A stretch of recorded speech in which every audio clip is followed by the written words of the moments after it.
Langit Shanghai tahun 1937 bergemuruh oleh ledakan bom dan teriakan panik.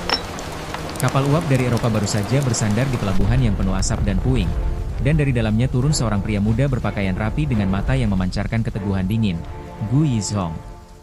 Ia kembali ke tanah airnya yang kini porak-poranda oleh perang. Di tangannya hanya ada koper kecil dan sepucuk surat tua yang berisi pesan dari ayahnya untuk melindungi kehormatan keluarga Gu. Tapi di hatinya, ia membawa sesuatu yang jauh lebih berat, tekad untuk menebus darah bangsanya yang tertumpah. Jalanan menuju pusat kota dipenuhi pengungsi yang melarikan diri, membawa barang seadanya, wajah mereka pucat oleh kelelahan dan ketakutan. Tentara Tiongkok berbaris dengan seragam compang-camping, sementara bendera merah bergambar bintang 5 berkibar di antara asap dan abu. Yizhong berhenti sejenak, menatap reruntuhan bangunan tempat ia dulu bermain sebagai anak-anak. Semua tampak asing, seperti kota yang telah kehilangan jiwanya. Namun di tengah kehancuran itu, ia merasakan sesuatu yang membara di dada, sebuah panggilan yang tak bisa ia abaikan. Sesampainya di rumah besar keluarga Gu di distrik Prancis, ia disambut oleh ayahnya, Tuan Gu, seorang pria tua dengan rambut memutih dan suara serak karena sakit. Rumah megah itu kini terasa sunyi dan penuh rahasia. Tuan Gu memperingatkan anaknya agar tidak ikut terlibat dalam urusan perang atau politik, menegaskan bahwa keluarga mereka harus tetap netral. Tapi Yizhong tahu, dalam masa seperti ini, tidak ada yang benar-benar netral. Mata-mata Jepang berkeliaran bahkan di antara pelayan rumah, dan setiap percakapan bisa menjadi laporan. Malamnya, Yizhong duduk di kamar lamanya, membuka peti kayu tua warisan kakeknya. Di dalamnya tersimpan manuskrip dan artefak kuno dari dinasti-dinasti lama, kekayaan budaya yang ia jaga di luar negeri. Namun di bawah tumpukan naskah itu, ia menemukan sepucuk surat dari seorang teman lama. Negeri ini tidak butuh pewaris, Yizhong. Ia butuh pahlawan. Kata-kata itu menembus jantungnya seperti pisau. Ia menatap keluar jendela, melihat langit Shanghai yang memerah oleh api. Mungkin, pikirnya, inilah waktunya untuk berhenti menjadi penonton sejarah. Keesokan harinya, ia menemui Kapten Luo Wen, sahabat masa kecil yang kini menjadi perwira di pasukan bawah tanah anti-Jepang. Pertemuan mereka berlangsung di sebuah kedai teh tua yang sepi. Luo menceritakan bahwa banyak pejabat Tiongkok telah dikuasai Jepang, dan gerakan perlawanan membutuhkan seseorang yang bisa bergerak di antara kalangan elit, seseorang seperti Yizhong. Kami butuh mata dan telinga di dalam lingkaran mereka, kata Luo perlahan. Yizhong terdiam lama, menatap uap teh yang berputar di udara, seolah mencari jawabannya di sana. Malam itu, ia menulis surat terakhir untuk ayahnya. Dalam surat itu, ia berpamitan tanpa menjelaskan kemana akan pergi. Setelah membungkus beberapa dokumen penting, ia meninggalkan rumah besar keluarga Gu dengan langkah tenang. Di luar, hujan turun pelan, menutupi jejak kakinya. Ia tahu, sejak malam itu, hidup lamanya telah berakhir. Nama Gu Yizhong akan segera lenyap dari catatan keluarga, tapi ia tak peduli. Yang penting, Tiongkok akan tetap berdiri. Saat fajar menyingsing di kota Suzhou, ia berdiri di atas jembatan batu tua, menatap air hitam yang memantulkan bayangan dirinya. Dalam diam ia berjanji, mulai hari ini, Gu Yizhong telah mati. Yang tersisa hanyalah hantu yang berjalan dalam kegelapan demi kebenaran. Angin pagi membawa suaranya, seolah langit pun menjadi saksi sumpahnya. Dalam perjalanan menuju Suzhou, ia tak tahu bahwa jalan yang dipilihnya akan menuntunnya menjadi sosok legendaris, pahlawan yang tak pernah diakui, tapi mengubah arah sejarah. Kota Suzhou tampak tenang di permukaan, tapi di balik tembok-tembok tuanya, badai perlahan membentuk pusaran. Di jalan-jalan sempit yang dihiasi lentera merah, suara langkah pasukan Jepang bergema seperti ketukan jam kematian bagi penduduknya. Gu Yizhong tiba dengan identitas baru, seorang pedagang teh bernama Lin Zhaowen. Ia menyewa kamar di atas rumah teh kecil di tepi kanal, tempat lalu lalang perwira Jepang sering terlihat. Setiap senyum yang ia berikan, setiap tatapan sopan yang ia arahkan, diselimuti kehati-hatian. Dalam kota yang diawasi mata-mata, kebenaran dan kebohongan hanya dipisahkan oleh napas yang sangat tipis. Hari-harinya berjalan dalam ketegangan. Ia mulai memetakan pergerakan pasukan Jepang dan mencatat rute suplai mereka dengan cara yang nyaris tak terlihat. Melalui pemilik rumah teh, seorang janda bernama Madame Lian, ia perlahan mendapatkan akses ke tamu-tamu Jepang berpangkat. Madame Lian tampak lembut dan ramah, tapi Zhong tahu dari sorot matanya, perempuan itu juga menyimpan luka dan dendam. Keduanya mulai bekerja sama diam-diam, bertukar informasi di balik cangkir teh dan tawa palsu. Hubungan itu tumbuh dalam keheningan, seperti bunga yang mekar di bawah bayangan malam. Suatu sore, Yi Zhong diundang menghadiri pesta kecil di markas stasiun dinas rahasia Jepang, yang dikenal sebagai pusat operasi mata-mata di Suzhou. Ia datang dengan tenang, mengenakan jas hitam dan senyum diplomatik. Di ruangan itu, ia diperkenalkan pada Letnan Nakamura, seorang perwira muda Jepang yang curiga terhadap semua orang. Nakamura menatapnya tajam, mencoba membaca siapa sebenarnya pedagang bernama Lin Zhaowen itu. Tapi Yi Zhong berakting sempurna, menjadi sosok yang ramah, sedikit ambisius, dan tanpa apatis terhadap politik. Di balik gelas sake yang diangkat, dua mata saling menakar bahaya. Malam itu, setelah pesta berakhir, Yi Zhong diam-diam mengikuti salah satu perwira yang membawa tas berisi dokumen. Ia bersembunyi di gang sempit, menunggu saat yang tepat. Namun langkahnya hampir berakhir tragis ketika seorang penjaga menemukan bayangannya di dinding. Dalam sepersekian detik, Yi Zhong menahan napas, lalu melempar batu kecil untuk mengalihkan perhatian. Saat penjaga itu menoleh, ia lenyap di kegelapan, meninggalkan hanya embusan angin. Di dadanya, jantungnya berdetak kencang seperti genderang perang. Ia sadar, sekali saja salah langkah, hidupnya akan berakhir di bawah peluru Jepang. Beberapa hari kemudian, melalui jalur bawah tanah perlawanan, ia berhasil menyerahkan peta pertahanan Jepang di Suzhou kepada Luo Wen. Pertemuan mereka berlangsung di bawah reruntuhan kuil tua, ditemani nyala lampu minyak yang redup. Luo memandangnya dengan kagum. "Kau melangkah di tepi jurang," katanya pelan. Yi Zhong hanya tersenyum samar. "Kalau bukan kita, siapa lagi?" Jawabannya sederhana, tapi mengandung seluruh beban perjuangan yang ia pikul. Dalam diam, mereka tahu, setiap informasi yang berhasil diselamatkan berarti satu nyawa rakyat bisa bertahan. Namun, tak lama setelah pertemuan itu, sebuah pengkhianatan terjadi. Salah satu anggota jaringan bawah tanah ditangkap dan dipaksa mengaku. Nama, Lin Zhaowen, muncul dalam laporan Jepang, dan Letnan Nakamura segera memerintahkan penyelidikan. Dalam semalam, seluruh Suzhou menjadi perangkap. Rumah teh tempat Yi Zhong tinggal digeledah. Madam Lian berhasil memperingatkannya tepat sebelum pasukan datang, dengan air mata di mata dan suara gemetar. "Pergilah, sebelum semuanya terlambat." Yi Zhong menatapnya sejenak, lalu berlari ke gang belakang, meninggalkan segalanya di balik asap dan api yang mulai membakar. Di tepi kanal, di bawah hujan deras yang menelan seluruh suara kota, Yi Zhong bersembunyi di bawah jembatan batu. Ia menatap pantulan dirinya di air, tubuhnya gemetar bukan karena dingin, tapi karena kesadaran pahit. Semakin dalam ia menyusup, semakin ia kehilangan dirinya sendiri. Tapi tak ada jalan kembali. Ia harus terus berjalan di tengah kabut kebohongan, menjadi bayangan di antara bayangan, sampai kebenaran akhirnya terbuka. Fajar di Suzhou diselimuti kabut tebal, dan dari baliknya, langkah kaki Gui Zhong bergema pelan di jalan berbatu yang dingin. Ia kini menjadi buronan di dua dunia, diburu Jepang karena dianggap mata-mata, dan dicurigai oleh gerakan perlawanan karena identitasnya yang belum terbongkar sepenuhnya. Dalam keheningan itu, ia menatap surat kecil yang baru ia terima dari kurir rahasia. Pesan dari Luo Wen yang mengatakan bahwa di dalam organisasi mereka, telah muncul pengkhianat. Nama itu tidak disebut, tapi bayangannya langsung tertuju pada satu orang, Chen Qiao, anggota muda yang dulu ia bantu rekrut sendiri. Yi Zhong memutuskan untuk mencari kebenaran dengan caranya sendiri. Ia menyamar menjadi pedagang keliling, menjual teh ke pasar-pasar, sambil diam-diam mengikuti pergerakan Chen Qiao. Di pasar, di antara hiruk-pikuk suara pedagang dan aroma rempah, ia melihat Chen Qiao berbicara dengan seorang pria berpakaian sipil yang tampak asing. Dari jarak jauh, ia melihat pria itu menyelipkan sesuatu ke tangan Chen Qiao, selembar amplop kecil. Yi Zhong tahu tanda itu. Ia pernah melakukannya sendiri dalam misi-misi rahasia. Tapi kali ini, amplop itu tidak dikirim oleh pihak perlawanan. Malamnya, di sebuah gang kecil yang diterangi lampu minyak, Yi Zhong berhasil menghadang Chen Qiao. Tatapan mereka bertemu, dan keheningan menggantung di antara suara hujan. "Sejak kapan kau menjual tanah airmu?" tanya Yi Zhong dengan suara rendah. Chen Qiao gemetar, mencoba beralasan, tapi kilatan takut di matanya mengungkap segalanya. Sebelum sempat bicara lebih banyak, peluru dari kejauhan menembus dada Chen Qiao. Ia terjatuh ke tanah, darahnya mengalir membentuk jejak merah di batu basah. Yi Zhong menoleh ke arah asal tembakan, bayangan hitam di atap lenyap ke dalam gelap malam. Seseorang tidak ingin kebenaran terungkap. Yi Zhong berlari menembus lorong-lorong sempit, mencoba mengejar, tapi pembunuh itu menghilang seperti asap.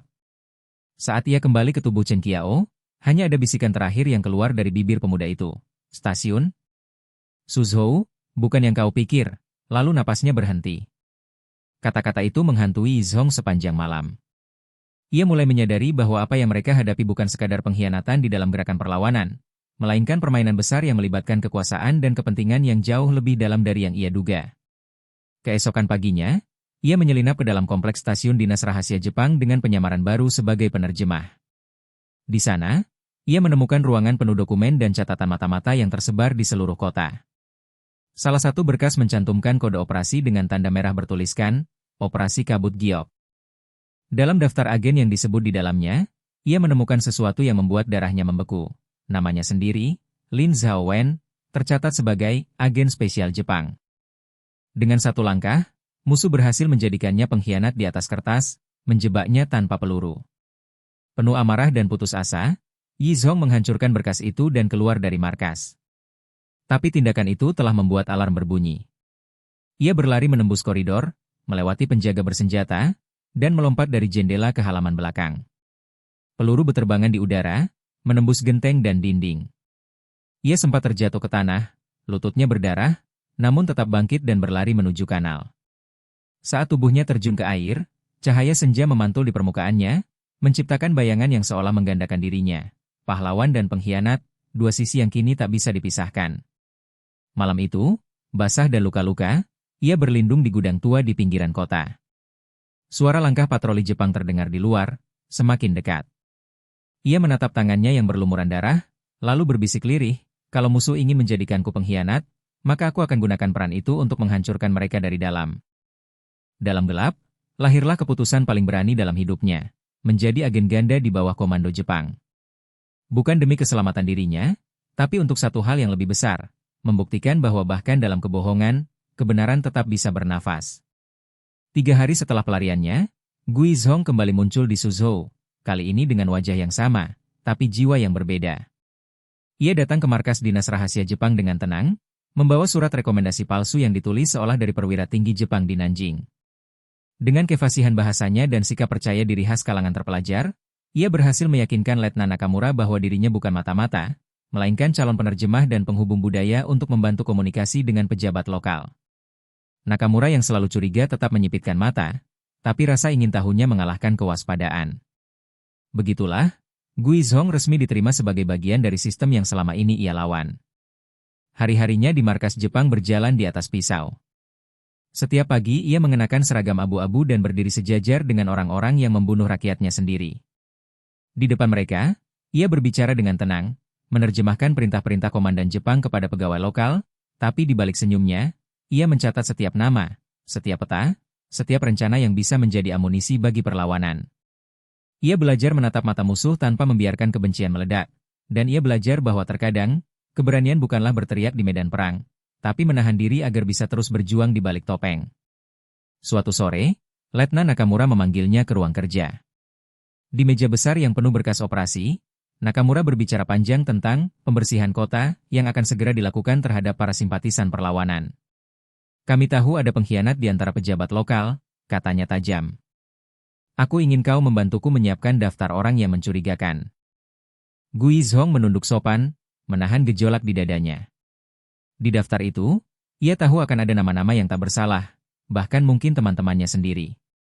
Namun malamnya, dengan pena kecil yang disembunyikan di lengan bajunya, ia menambahkan satu nama berbeda, seorang pejabat kolaborator yang diam-diam menjual informasi rakyat pada Jepang. Dengan cara itu, ia mengalihkan perhatian musuh tanpa meninggalkan jejak. Dalam bayang-bayang malam, Yizhong mulai mengirimkan informasi rahasia lewat jalur baru. Ia bekerja sama dengan Madam Lian yang masih beroperasi diam-diam di rumah teh lamanya. Setiap pesan disembunyikan dalam kantong teh kering, dikirim lewat perantara pedagang keliling menuju titik penghubung perlawanan. Namun semakin lama, hubungan mereka tak lagi sekadar sekutu. Ada sesuatu di antara tatapan mereka, perasaan yang tumbuh dalam diam, di tengah bahaya yang bisa datang setiap saat.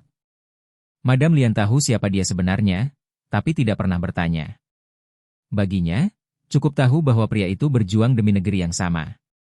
Suatu malam, markas Jepang diguncang oleh kabar buruk. Salah satu konvoi suplai mereka diserang oleh kelompok perlawanan, dan dokumen rahasia mereka hilang. Letnan Nakamura marah besar, mencurigai ada pengkhianat di dalam markas. Ia mengumpulkan semua staf, menatap satu persatu dengan tatapan dingin. Ketika pandangan itu jatuh pada Yizhong, waktu seolah berhenti. "Kau baru di sini," katanya perlahan. "Kalau kau ingin membuktikan kesetiaanmu, bantu aku menemukan siapa yang melakukan ini."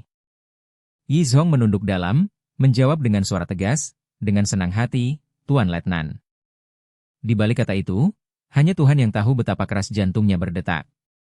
Selama berminggu-minggu, Yizhong berpura-pura membantu penyelidikan Jepang, padahal diam-diam ia sedang menutup jejak para pejuang yang terlibat.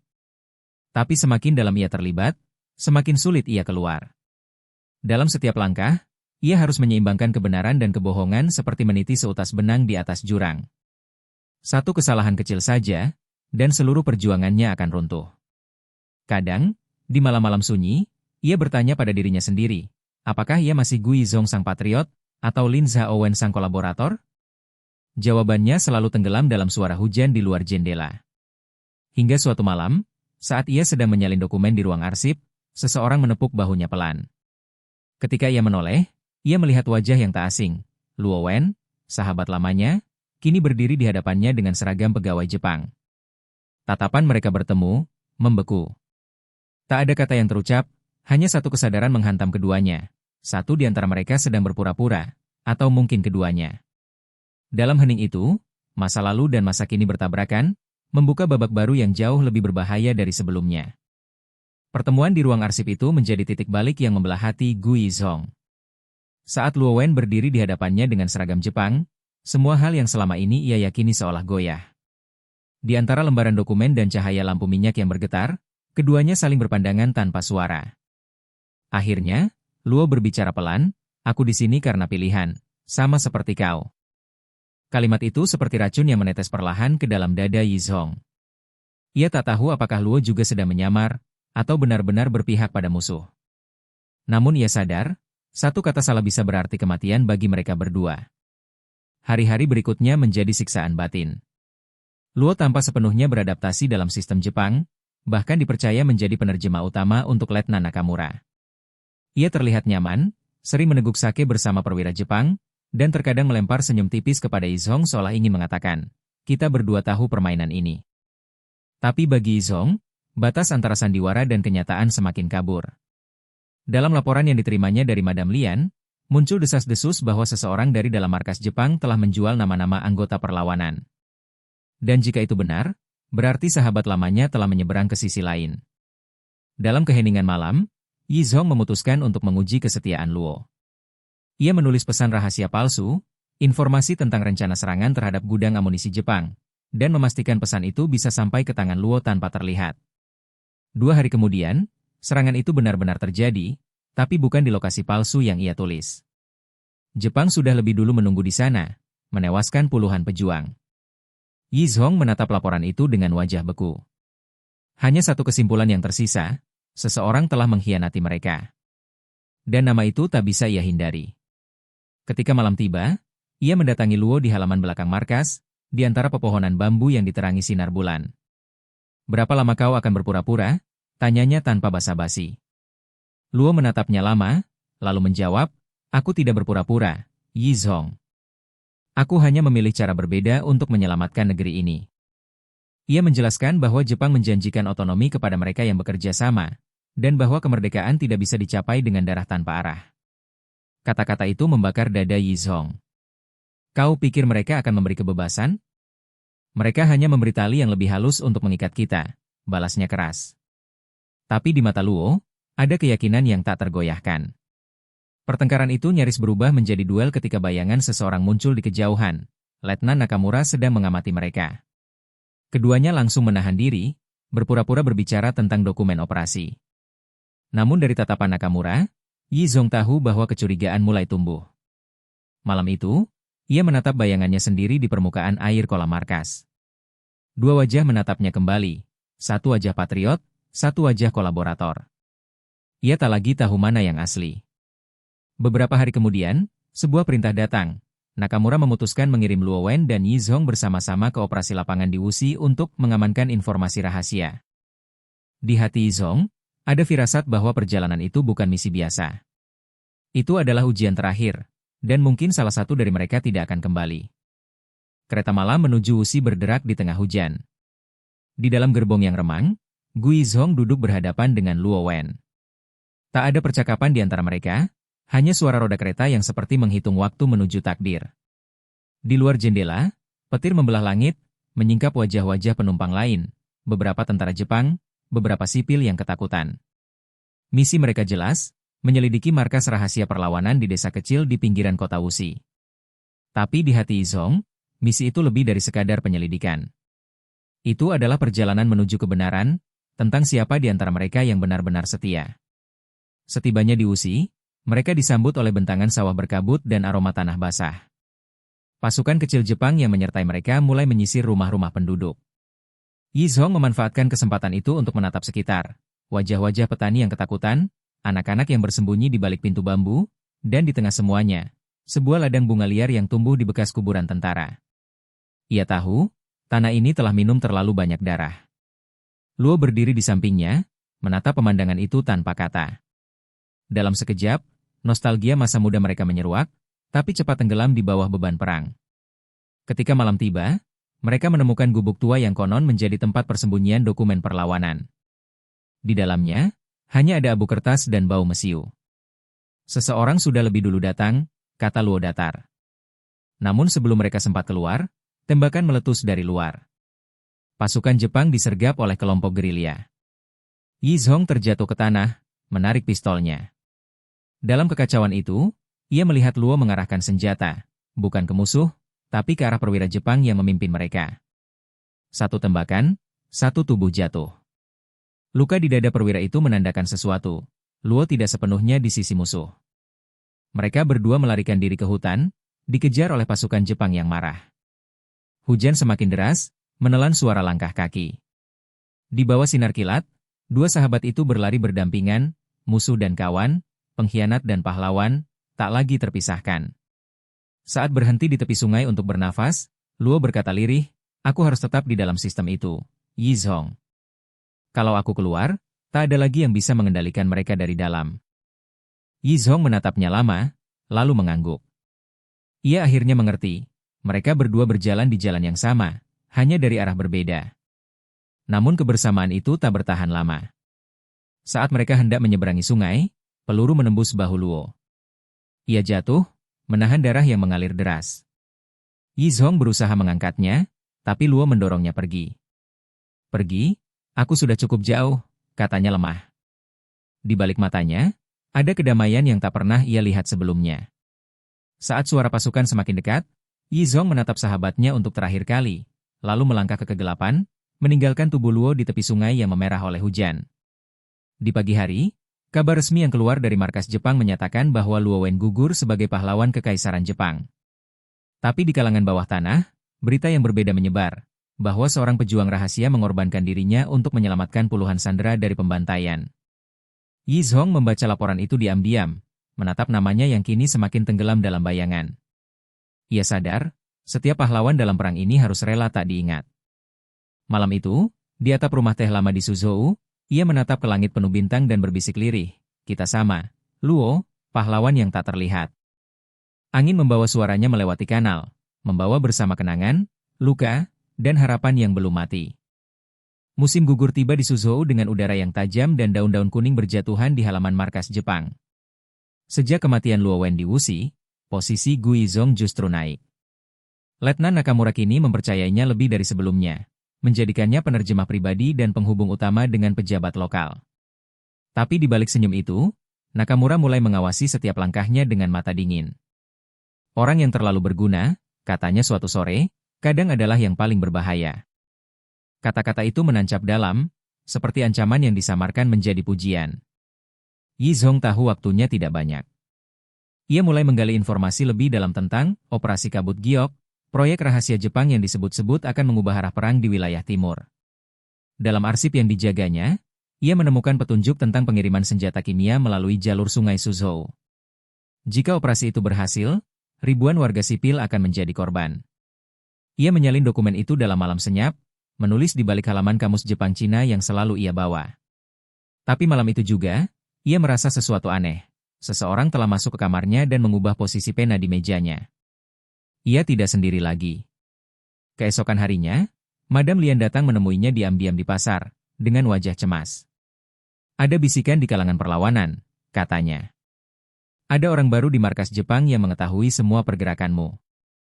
Yi Zhong menatapnya tajam. Siapa? Tanya dia. Aku belum tahu, jawab Madam Lian pelan, tapi mereka menyebutnya si rubah putih, mata-mata Jepang yang juga bisa jadi orang kita sendiri. Nama itu membuat darahnya berdesir. Di dunia yang dipenuhi topeng, musuh dan sekutu bisa bertukar wajah tanpa peringatan. Malam itu, saat ia bekerja lembur di ruang dokumen, pintu terbuka perlahan. Seorang perempuan muda berpakaian kimono masuk membawa teh. Wajahnya lembut, namun tatapannya tajam dan berani. Aku ditugaskan untuk melayanimu mulai hari ini, katanya dalam bahasa Mandarin fasih. Namaku Ayako. Yi Zhong mengangguk sopan, tapi matanya tak lepas dari tangan perempuan itu, gerakannya terlalu terlatih untuk sekadar pelayan. Ketika Ayako menaruh cangkir di meja, jari mereka bersentuhan sesaat, dan di bawah cangkir itu, Yi Zhong melihat secari kertas kecil tersembunyi. Tulisannya halus, aku tahu siapa kau sebenarnya. Sejak malam itu, permainan menjadi lebih berbahaya. Ayako muncul di setiap tempat yang ia datangi, di ruang rapat, di taman, bahkan di lorong ketika semua orang telah tidur. Kadang ia berbicara lembut, kadang hanya menatap tanpa kata. Dalam hatinya, Yi Zhong tahu perempuan itu bukan musuh biasa. Suatu malam di halaman belakang, Ayako berkata dengan suara hampir berbisik, aku juga ingin perang ini berakhir. Tapi caraku berbeda denganmu. Ia menatapnya lama, lalu menambahkan, hati-hati dengan orang yang paling kau percayai. Kalimat itu seperti bayangan yang mengikutinya kemanapun ia pergi. Beberapa hari kemudian, Letnan Nakamura memerintahkan inspeksi mendadak di kamar semua staf. Saat giliran Yi Zhong tiba, detak jantungnya berpacu. Di bawah tempat tidurnya, tersembunyi dokumen operasi kabut giok yang belum sempat ia kirimkan. Namun anehnya, ketika kamar digeledah, dokumen itu sudah tidak ada. Nakamura hanya menatapnya lama, lalu tersenyum tipis. Kau tampak gugup, Lin San, katanya. Yi Zhong menunduk, pura-pura tenang, tapi dalam hatinya hanya satu pertanyaan bergema. Siapa yang sudah menyentuh rahasianya lebih dulu? Malamnya, ia kembali ke taman tempat ia sering bertemu Ayako. Tapi kali ini, perempuan itu tidak datang. Di bangku batu yang biasa ia duduki, hanya ada kipas kertas putih bertuliskan huruf kanji. Rubah putih selalu datang sebelum badai. Ia menggenggam kipas itu erat, menyadari satu hal, musuh yang sesungguhnya kini sudah sangat dekat. Pagi berikutnya, suasana markas Jepang di Suzhou berubah mencekam. Seorang perwira tinggi ditemukan tewas diracun di ruang makannya, dan kecurigaan langsung menyebar seperti api. Letnan Nakamura mengamuk, memerintahkan penyelidikan besar-besaran. Semua staf diperiksa, termasuk Gu Yizhong. Ia duduk di ruang interogasi selama berjam-jam, menjawab setiap pertanyaan dengan tenang. Tapi di matanya, Nakamura melihat sesuatu, bukan ketakutan, melainkan keyakinan yang dalam. Kau bukan pedagang teh biasa, kata Nakamura dingin. Aku akan tahu siapa kau sebelum matahari berikutnya terbit. Saat malam tiba, Yizhong dikurung di sel bawah tanah markas. Ia berpikir cepat, hanya ada satu orang yang tahu lokasi dokumen rahasia dan bisa menukarnya, Ayako. Tapi apakah ia melindunginya, atau menjebaknya? Dalam kesunyian sel itu, ia mendengar langkah kaki lembut mendekat. Kunci berputar, dan pintu terbuka perlahan. Di sana berdiri Ayako, membawa lentera kecil. Kau tidak seharusnya di sini, katanya lirih. Ia membuka borgol di tangannya. Aku tahu kau bukan pengkhianat. Tapi ada hal yang lebih besar dari sekadar siapa di pihak siapa. Mereka berjalan menembus lorong gelap menuju taman belakang. Di antara cahaya lentera yang redup, Ayako menceritakan kebenaran yang mengejutkan. Ia bukan sepenuhnya Jepang. Ibunya orang Tiongkok, ayahnya perwira Jepang. Sejak kecil ia hidup di dua dunia, dua bangsa yang saling membenci. Aku belajar satu hal, katanya pelan, kedua belah pihak tidak benar, dan tidak sepenuhnya salah. Aku hanya ingin menghentikan pembunuhan tanpa akhir ini. Kata-katanya membuat dada Yizhong bergetar. Di matanya, ia melihat bukan musuh, tapi jiwa yang sama-sama terluka. Namun sebelum mereka bisa keluar dari markas, sirene berbunyi. Seseorang melaporkan pelarian tahanan. Ayako mendorong Yizhong ke arah kanal dan berkata, "Lari. Di bawah jembatan barat ada orang-orangmu menunggu." Ia menatapnya terakhir kali, matanya bergetar di bawah cahaya lentera. "Kau tidak akan melihatku lagi," katanya. Saat langkah-langkah tentara mendekat, ia berbalik menghadapi mereka sendirian. Yizhong sempat ingin menolong, tapi suara tembakan memecah malam, memaksanya berlari ke dalam kegelapan. Di bawah jembatan Suzhou yang lembab dan dingin, ia bertemu beberapa anggota bawah tanah yang dipimpin oleh Madame Lian. Dengan tangan gemetar, ia menyerahkan kipas putih Ayako kepada Lian. "Dia menyelamatkanku," katanya lirih. Lian menatap kipas itu lama, lalu berbisik, "Ayako, nama itu sudah lama ada di daftar kami." Ia mata-mata ganda. "Tapi mungkin, juga malaikat di neraka ini." Air mata jatuh di pipi Yizhong tanpa suara. Ia menyadari, bahkan di dunia yang penuh dusta, masih ada mereka yang memilih mati demi kebenaran kecil yang tak terlihat. Malam itu, dari kejauhan, markas Jepang tampak terbakar. Api menjilat langit, menerangi kanal dan pepohonan. Yizhong tahu badai telah datang, seperti pesan di kipas putih itu. Tapi kali ini, ia tidak akan bersembunyi. Ia bersumpah akan menghancurkan operasi kabut giok sebelum perang ini menelan seluruh Suzhou. Dari balik nyala api, siluetnya tampak berdiri di tepi kanal, tubuhnya kotor dan berlumur darah, tapi matanya menyala dengan tekad seorang pria yang tak lagi memiliki apapun untuk hilang. Hujan turun deras membasahi jalan-jalan batu di Suzhou, menyapu darah dan abu dari markas Jepang yang terbakar. Di tengah kehancuran itu, Gu Yizhong dan kelompok bawah tanah yang dipimpin Madame Lian bersembunyi di ruang bawah tanah sebuah kuil tua. Dindingnya lembab, tapi di sanalah rencana besar mulai terbentuk, menghentikan operasi kabut giok sebelum Jepang sempat meluncurkan senjata kimia mereka.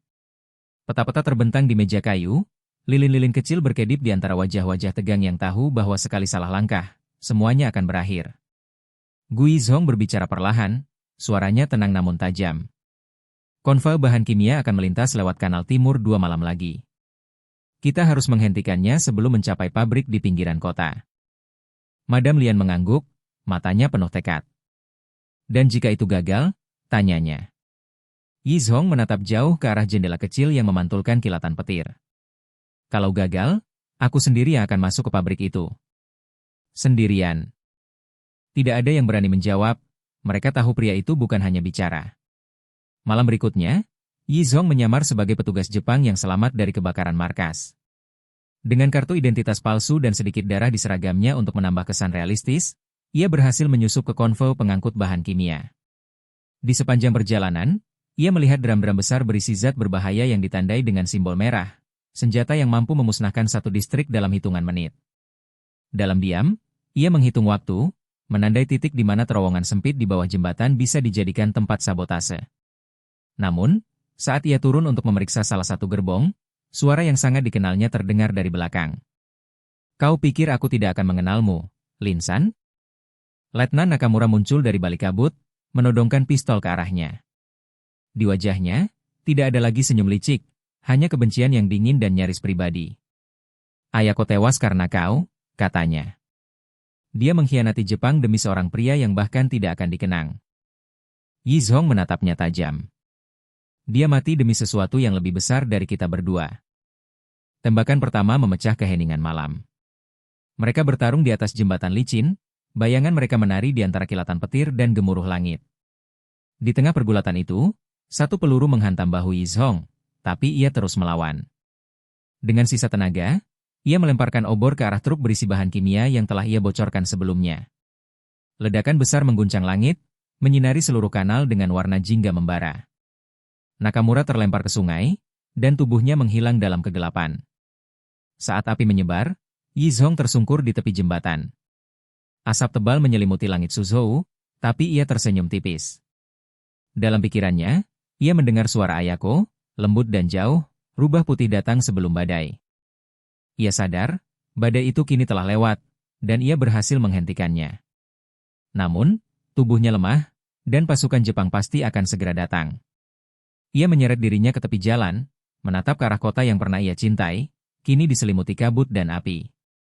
Untuk pertama kalinya, ia merasa damai. Sebelum pingsan, seseorang menariknya ke tempat aman. Saat membuka mata, Ia melihat Madam Lian berdiri di sisinya dengan air mata di pipi. "Kau berhasil," bisiknya. "Suzhou selamat." Yizhong hanya tersenyum samar, suaranya nyaris tak terdengar. "Kalau begitu, aku bisa berhenti berlari." Ia menatap langit kelabu yang mulai terang. Di balik kabut, matahari pertama setelah badai perlahan terbit. Beberapa bulan berlalu sejak ledakan besar di Suzhou. Pasukan Jepang akhirnya mundur dari kota itu, meninggalkan reruntuhan dan kisah-kisah yang tak tercatat di buku sejarah. Di antara puing dan abu, nama Guizhong tidak pernah disebut dalam laporan resmi. Tidak ada catatan tentangnya, tidak ada medali, tidak ada pemakaman. Hanya bisikan di antara rakyat yang mengatakan bahwa ada seorang pria berwajah asing yang menyelamatkan Suzhou dari racun di sungai. Madam Lian kini mengelola sebuah sekolah kecil di bekas rumah teh miliknya. Di dinding ruang utama, tergantung lukisan jembatan terbakar, dengan kipas putih di bawahnya bertuliskan satu kalimat, "Keberanian sejati tidak menuntut pengakuan." Setiap tahun, di hari ulang tahun pembebasan Suzhou, ia menyalakan lentera dan melepaskannya ke sungai. Lentera itu selalu mengalir ke arah jembatan tempat Yizhong terakhir terlihat. Suatu sore, seorang anak kecil di sekolah menemukan sesuatu di tepi kanal, sebuah medali perak tua dengan ukiran nama, Gu Yizhong, di bagian belakang. Ia berlari membawa medali itu kepada Madam Lian. Perempuan itu menatap benda itu lama, lalu tersenyum lembut. "Dia tidak mati," katanya lirih. "Pahlawan sejati tidak pernah mati. Mereka hanya berjalan lebih jauh dari yang bisa kita lihat." Di suatu tempat jauh di perbatasan barat, seorang pria berjalan dengan tongkat di tangan, wajahnya tertutup topi bambu. Di pundaknya masih ada bekas luka tembak, dan di matanya, kedamaian yang baru. Ia bekerja sebagai pengajar bagi anak-anak desa miskin, mengajarkan bahasa, sejarah, dan keberanian dalam diam. Mereka memanggilnya Tuan Lin, nama samaran terakhir yang ia pilih sendiri. Di malam hari, ia sering menatap ke langit, seolah berbicara dengan bintang yang tak pernah padam. Suatu malam, seorang utusan tua datang ke rumahnya membawa surat dari Suzhou. Surat itu ditulis tangan oleh Madam Lian, hanya berisi satu kalimat, "Kabut giok telah sirna. Rubah putih sudah tenang." Yizhong tersenyum tipis, menatap langit, lalu membakar surat itu perlahan dengan lilin kecil. "Akhirnya," katanya pelan, "semua bayangan telah menemukan cahayanya." Beberapa tahun kemudian, setelah perang benar-benar usai, rakyat Suzhou membangun tugu kecil di tepi jembatan yang dahulu terbakar. Tidak ada nama yang terukir di sana, hanya kata-kata sederhana. Untuk mereka yang berjuang tanpa terlihat. Dan setiap kali kabut turun menyelimuti kanal, para tetua berkata, terkadang tampak siluet seorang pria berpakaian abu-abu berdiri di sana, memandang kota dengan senyum tenang, seolah memastikan bahwa perdamaian itu nyata.